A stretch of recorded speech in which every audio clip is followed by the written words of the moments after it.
భద్రతా బలగాల ఆపరేషన్ నిర్వహిస్తున్నారు. ఈ నేపథ్యంలో ఉగ్రవాదుల ఏరువేతే పనిలో భద్రతా బలగాలు ఉన్నాయి. పహల్గాం దాడి తర్వాత పెద్ద ఎత్తున ఆపరేషన్లు చేపట్టాయి భద్రతా బలగాలు.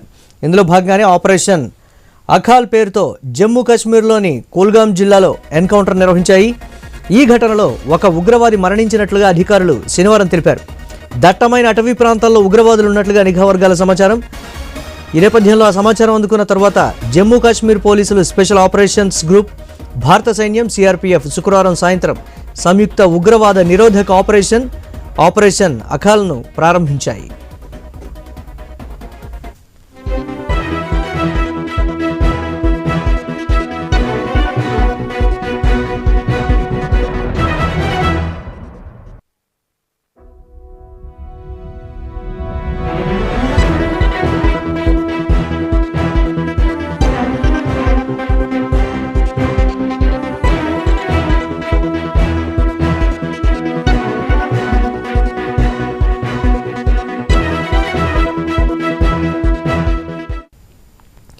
ఆ ప్రాంతానికి బలగాలు చేరుకుని కార్డన్ సెర్చ్ చేస్తూ ఉండగా బలగాలపై ఉగ్రవాదులు కాల్పులు జరిపారు. దీంతో బలగాలు చేసిన ఫైరింగ్లో ఒక ఉగ్రవాది మరణించాడు. శుక్రవారం రాత్రి కాల్పులు కొనసాగాయి. శనివారం తెల్లవారుజామున 4 గంటల ప్రాంతంలో దాదాపు 20 నిమిషాల పాటు భారీ కాల్పులు జరిగాయి. కనీసం 2-3 మంది ఉగ్రవాదులు కార్డన్ సెర్చ్ ప్రాంతంలో ఉన్నట్లుగా భావిస్తున్నారు.